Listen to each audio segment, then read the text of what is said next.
साथियों नमस्कार। स्वागत है आपका हमारे YouTube channel sub staff to clerk promotion bankers way में। आज फिर MCQ प्रैक्टिस सेट जो आपके साथ काफ़ी दिनों के बाद लेकर आए हैं और आप उसको उम्मीद करता हूँ कि पढ़ भी रहे होंगे और सुन भी रहे होंगे। तो आज के MCQ में भी 20-22 आपको क्वेश्चन मिलेंगे और आप खुद अपने उससे एनालाइज करना कि आपके मार्क्स कितने आ रहे हैं। 22 में से अगर आपके कितने मार्क्स आ रहे हैं, 15 या आपके 16, 18 जितने भी मार्क्स आ रहे हैं, आप ज़रूर कमेंट बॉक्स में शेयर करें। आपको क्लासें ऐसे ही फ्री में मिलती रहेंगी। इसका कोई भी चार्ज, आपको कोई भी कॉस्ट नहीं लगेगा, क्योंकि लोग अपना बिजनेस चलाने के लिए रुपए और पैसे ले लेते हैं। तो मैं शुरू करता हूँ आज का जो प्रैक्टिस सेट है MCQ। और आज का जो पहला क्वेश्चन है वो है आपका, what is the premium of PMJJBY। जो PMJJBY है, इसका जो प्रीमियम है वो कितना होता है। PMJJBY की जो फुल फॉर्म होती है प्रधानमंत्री जीवन ज्योति बीमा योजना। इसका जो प्रीमियम है वो कितना होगा, 20 रुपये, 96 रुपये, 436 रुपये या 12 रुपये। तो जो प्रधानमंत्री जीवन ज्योति बीमा योजना है, इसका जो प्रीमियम होगा वो होगा मात्र 436 रुपये। ऑप्शन नंबर सी इसका सही हो जाएगा, 436 रुपये। Next, what is the premium of PMSBY, प्रधानमंत्री सुरक्षा बीमा योजना। पहले जीवन ज्योति बीमा योजना थी, अब प्रधानमंत्री सुरक्षा बीमा योजना। इसका कितना प्रीमियम है, 436, 12, 20 या 96। तो इसका जो करेक्ट आंसर है वो हो जाएगा आपका 20 रुपये। प्रधानमंत्री सुरक्षा बीमा योजना का जो प्रीमियम है वो है 20 रुपये। आपको हिंदी और अंग्रेजी दोनों माध्यमों में MCQ या क्लास देखने को मिल सकती है। और नीचे आपको एक्सप्लेन भी दिया गया है, जहाँ पर आपको समझ में नहीं आएगा वहाँ पे हिंदी में टाइप करके भी आपको आपके लिए उपलब्ध है, आप उसको भी पढ़ सकते हैं। और अगर क्लास अच्छी लगे तो इसको शेयर और लाइक ज़रूर करना और अपने दोस्तों तक ज़रूर पहुँचाएँ, ताकि हर एक सब स्टाफ का भला हो सके। Next, who among the following comes in the field of priority sector. निम्नलिखित में से कौन प्राथमिकता क्षेत्र में आता है। जो प्रायोरिटी सेक्टर होता है उनमें से कौन कौन आता है प्रायोरिटी सेक्टर में। पहला है एग्रीकल्चर, दूसरा है MSME, तीसरा है सोशल इंफ्रास्ट्रक्चर और चौथा है ऑल ऑफ अबव। तो जो MSME है, MSME में ये सब तीनों आते हैं और इसके साथ कुछ और भी एक्स्ट्रा आते हैं। जैसे देखो, कृषि, सूक्ष्म लघु और मध्यम उद्यम, निर्यात, ऋण, शिक्षा, आवास, सामाजिक अवसंरचना, नवीकरणीय ऊर्जा और कुछ अन्य क्षेत्र इसमें शामिल हैं MSME में। ठीक है, समझ गए भाई। नेक्स्ट,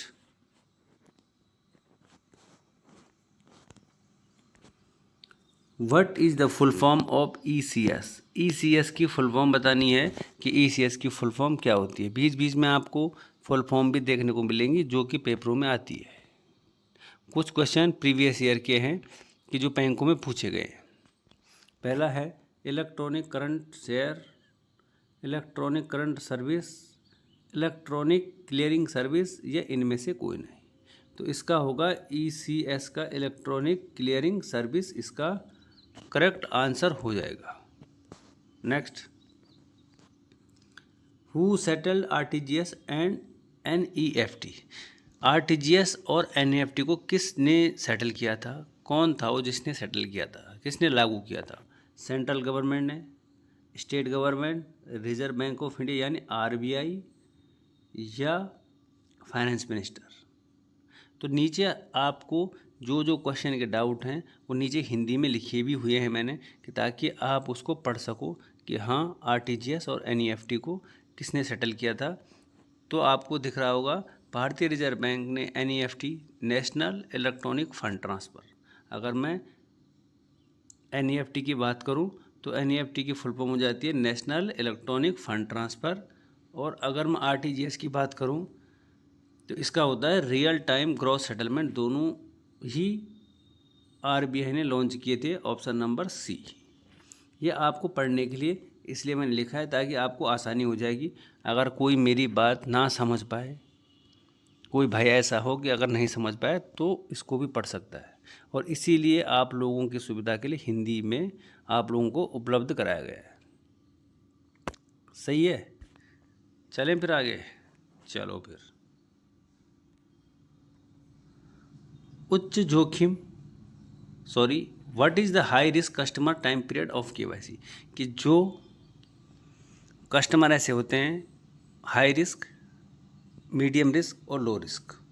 3 टाइप के कस्टमर होते हैं, हाई, मीडियम और लो। तो इनका अलग अलग टाइम होता है कि वो कब केवाईसी अपना अपना जमा कराते हैं।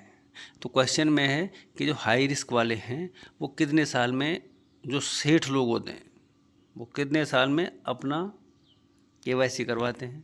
10 साल में, 8, 2 या 5 साल में। तो जो हाई रिस्क वाले होते हैं जिनके पास ज़्यादा अमाउंट होता है तो वो 2 साल में अपना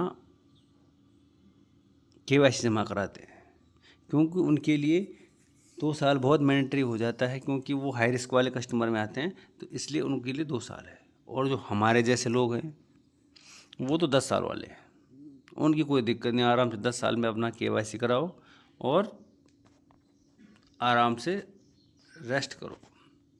next,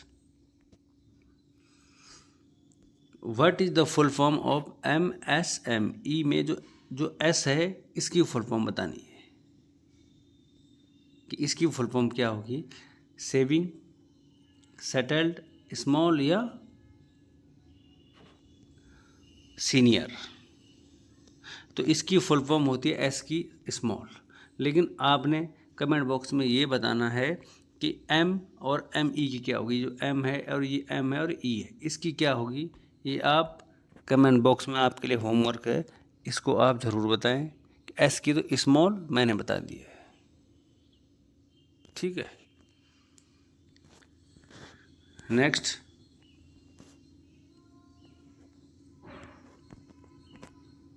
what is the age limit of NPS. जो एनपीएस होता है कि जो 2004 के बाद जो ज्वाइन किया, जिन्होंने सरकारी नौकरी, बैंक हो गया, कहीं भी हो गया, तो उनका एनपीएस कटता है, नेशनल पेमेंट सिस्टम। ये कटता है एनपीएस, ताकि आप जब रिटायर हो तो आपको इसके आपके जो रुपए कटे हैं उसके हिसाब से आपको पेंशन मिल सके। तो जो ये एनपीएस है इसकी आयु सीमा कितनी है, कितने से कितने साल तक का एनपीएस कटेगा, ये है क्वेश्चन।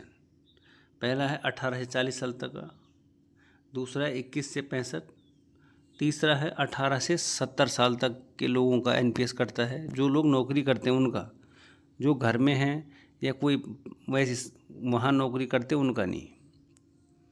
21 से 65 साल वालों का।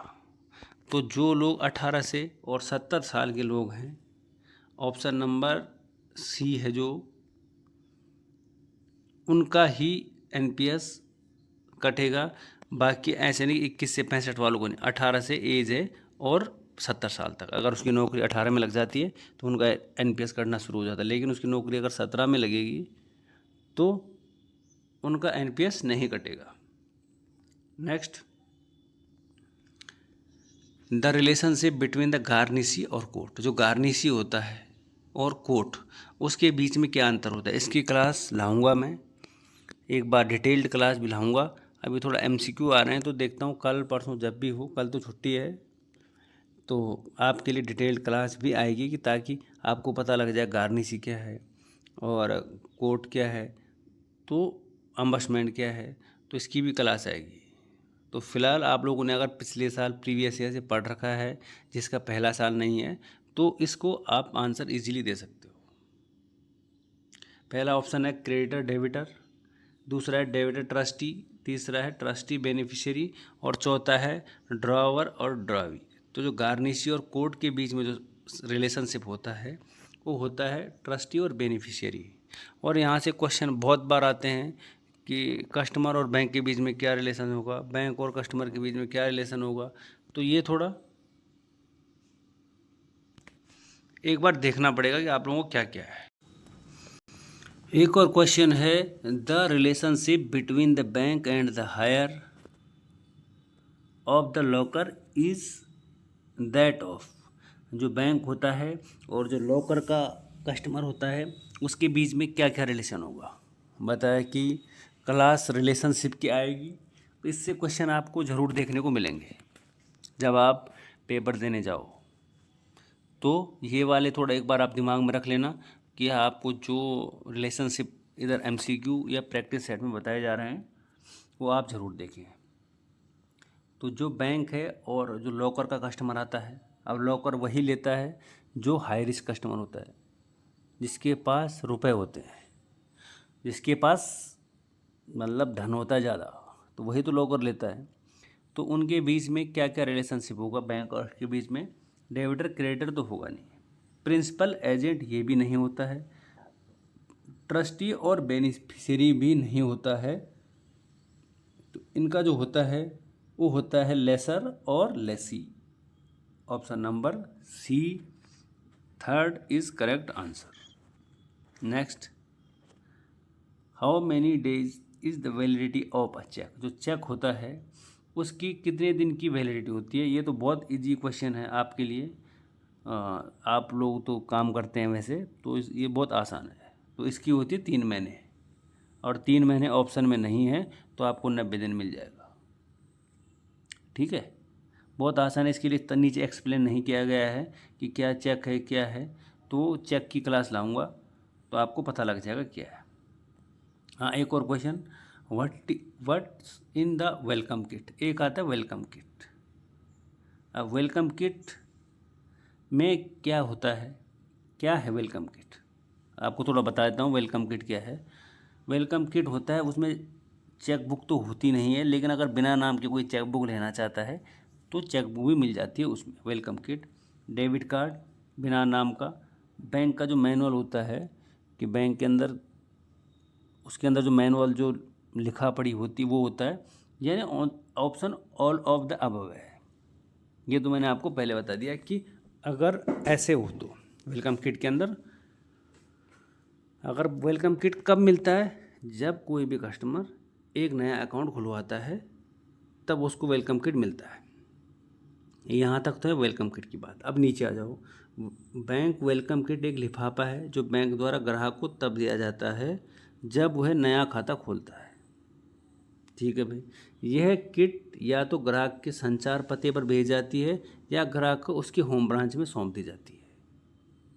तो ये है वेलकम किट। वेलकम किट में और बहुत सारी चीज़ें होती है, मतलब वो ज़्यादा इंपॉर्टेंट नहीं है वैसे, लेकिन अगर ऐसी नाम वाली चेकबुक कैसे दे देगा वो तुरंत, हाँ वो तब दे सकता है जब काफ़ी टाइम के बाद उसकी चेकबुक आएगी, काफ़ी टाइम के बाद उसका एटीएम आएगा, तो तब ये चीज़ें उसके लिए मेंशन है। बाकी अगर और डॉक्यूमेंट्स आप कमेंट बॉक्स में लिख सकते हो सर कि इसके अंदर क्या क्या डॉक्यूमेंट्स होते हैं, ताकि आपका भी रिवाइज हो जाए और पता लग जाए फिर। Next, what is the minimum age requirement for door step banking system by RBI. RBI ने एक ऐसा सिस्टम चलाया था बैंकिंग सिस्टम जिससे कहते हैं डोर स्टेप। डोर स्टेप वो होता है, डोर मीन्स होता है दरवाज़ा और स्टेप मीन्स होता है चल के जाना, कि आपके दरवाजे पे जाना है और बैंक का हर काम करना है। तो ये आरबीआई ने लॉन्च किया है। ये तो आपको पता लग गया कि आरबीआई ने लॉन्च किया है, लेकिन कितने साल तक के लोगों के लिए लॉन्च किया है।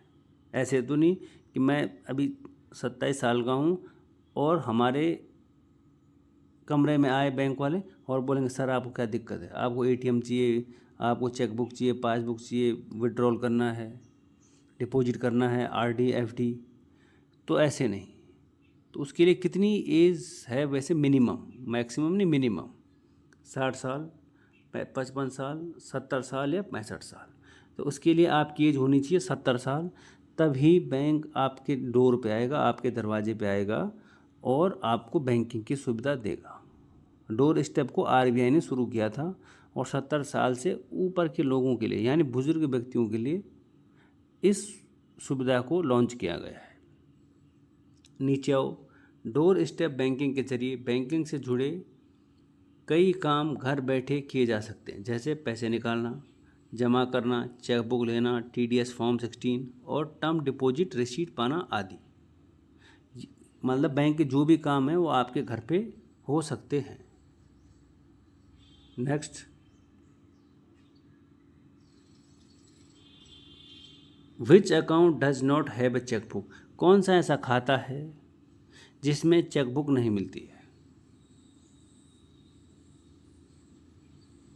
आरडी, सेविंग अकाउंट, एफडी और करंट अकाउंट। तो आपने इसका कमेंट बॉक्स में दो क्वेश्चन हो गए आपके लिए, एक तो एमएसएमई और एक चेकबुक वाला। अगर आप सच में ब्रांच में काम करते हैं तो आपको पता लगेगा कि किस अकाउंट में चेकबुक नहीं मिलती है।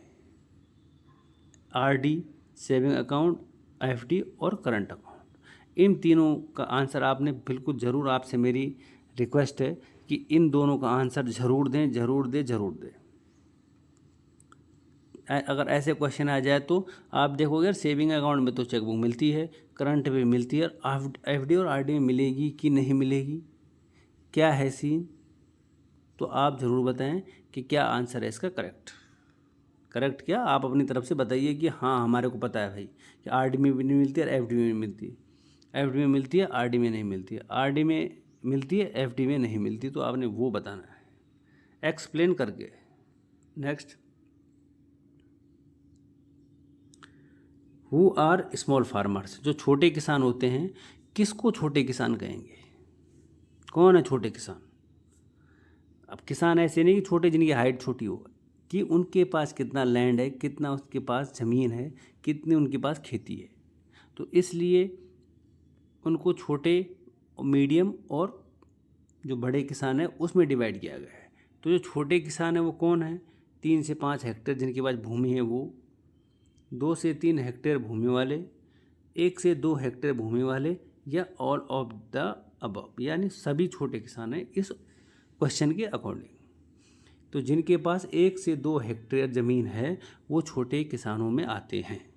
एक्सप्लेनेशन नीचे देखो। उदाहरण, 1 हेक्टेयर से अधिक और 2 हेक्टेयर तक की कृषि भूमि पर खेती करने वाले किसान वो छोटे किसानों में उनकी गिनती की जाती है। आपको हिंदी तक में भी एक्सप्लेन किया जा रहा है, तो आप आराम से वीडियो को देखें और मज़े से पढ़ते रहिए। Next, what is taking out of residential home loan 3 और मोर टाइम्स। अगर आपने होम लोन 3 से अधिक बार लोन ले लिया है तो वो लोन मतलब कौन सी कैटेगरी में चला जाता है? ये थोड़ा वैसा क्वेश्चन है, आउट ऑफ सिलेबस, लेकिन अगर आपने ऋण ले लिया है 3 या 3 से ज़्यादा बार आपने होम लोन ले लिया है तो वो किस कैटेगरी में चला जाता है? होम लोन ही रहता है, ये प्रॉपर्टी लोन हो जाता है, कॉमर्शियल लोन हो जाता है, या पर्सनल लोन हो जाता है? तो अगर आपने 3 बार से ज़्यादा लोन ले लिया है तो वो कॉमर्शियल लोन में गिनती किया जाता है उसका, कि हाँ भाई 3 से अधिक बार इसने अगर लोन ले लिया है तो वो डोमेसियल या कॉमर्शियल लोन में उसकी गिनती की जाती है। Next, what is the maximum number of nominees in any account. अगर आपने खाता खोला है या आपके किसी बुज़ुर्ग ने खाता खोला है तो उसके साथ एक आदमी होता है नॉमिनी, उसके साथ किसी और का भी नाम होता है। तो क्वेश्चन है कि किसी भी खाते में नामांकित व्यक्तियों की अधिकतम संख्या नॉमिनी कितने हो सकते हैं? 1, 2, 3, 4, या किसी पूरे परिवार को कर दो। तो इसमें ऑप्शन है 2, 3, 1 या कोई लिमिट नहीं है। तो आप इसमें से केवल एक आदमी को ही नॉमिनी बना सकते हैं। ऐसे नहीं कि आपने पूरे परिवार को नॉमिनी बना दिया, आप किसी एक का नाम लिख सकते हैं कि ये मेरा नॉमिनी है। Next, what is the maximum limit of RD. RD की जो रिकरिंग डिपॉजिट का जो मैक्सिमम लिमिट है वो कितना है, कितनी रुपीज़ है, 10 लाख, 15 लाख, 5 लाख या 6 लाख। तो आरडी का तो 5 लाख रुपए उसकी लिमिट है। Next, how many elements of KYC. अब ये क्वेश्चन आया था कि केवाईसी के कितने तत्व होते हैं, एलिमेंट्स होते हैं, तत्व कितने होते हैं केवाईसी के। तो ये नहीं आया था नीचे वाला कि नाम लिखो, नाम तो मैंने आप लोगों के लिए लिखे हैं, लेकिन इतने आया था कि केवाईसी के कितने तत्व होते हैं। और अगर आपको मैं एक चीज़ पहले बता देता हूँ, अगर आप गूगल सर्च मारोगे तो आपको 3 ही तत्व मिलेंगे, आपको 3 मिलेंगे। आपको पहले बता देता हूँ, आप कमेंट बॉक्स में लिखोगे सर ये क्वेश्चन गलत है, तो आपको केवाईसी के 3 तत्व मिलेंगे, लेकिन आपको मैं 4 तत्व बता रहा हूँ यहाँ पे। ठीक है, पहला है 3 तत्व, दूसरा है 2 तत्व, तीसरा 4 और चौथा है 5। तो केवाईसी के 4 तत्व होते हैं जो कि आपके सामने ये है।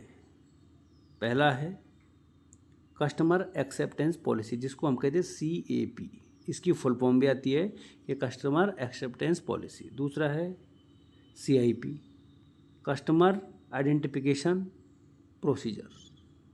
तीसरा है मॉनिटरिंग ऑफ ट्रांजैक्शन और चौथा है रिस्क मैनेजमेंट। तो ये 4 तत्व हैं केवाईसी के, और आपको लेकिन गूगल सर्च मारोगे या यहाँ वहाँ सर्च मारोगे तो आपको 3 ही मिलेंगे। ठीक है, लेकिन इसका जो आंसर था वो 4 था। नेक्स्ट, और नेक्स्ट क्या, अभी हो गया है धन्यवाद का टाइम। और अगर आपने पूरा वीडियो देखा है और अगर आप पूरी क्लास देखते हो तो इसके लिए मेरा बहुत बहुत आप लोगों को धन्यवाद। और ऐसे ही पढ़ते रहिए, मुस्कुराते रहिए और हंसते रहिए और स्वस्थ रहिए। ठीक है, जितना हो सकता है उतना पढ़िए, ताकि, और आपका अभी समय हो रहा होगा, समय ज़्यादा हो गया है, वैसे समय ज़्यादा ले लिया है मैंने, तो अब क्लास लेके आऊँगा कि हाँ यार, कि कैसे अभी MCQ थोड़ा नए जो सब स्टाफ है उनकी समझ में कम आ रहा होगा, लेकिन आप बताइए। और बाकी जो लोग आपको पैसे में अपना वो बेचते हैं कोर्स कि हमारा पैसा दो, तो भाई किसी को कोर्स लेने की ज़रूरत नहीं है, सब बेसिक आता है वहाँ पे, इतना हार्ड नहीं आता है कि आपने कोर्स ले लिया 7,000 का, 10,000 का, 20,000 का और कोई फ़ायदा नहीं है। आपको 25-30 क्वेश्चन मिलेंगे ऐसे MCQ में, जहाँ 40-50 मिल जाएंगे बस। अब बैंक टू बैंक वेरी करता है कि कितने कितने क्वेश्चन है। बाकी आपको प्रैक्टिकल भी देखना है कि अकाउंट कैसे खोलते हैं, क्यू कैसे बनाते हैं, और कई चीज़ें हैं, RTGS NEFT कैसे करते हैं, तो वो चीज़ भी कंप्यूटर पे करते रहिए और आप प्रमोशन लीजिए।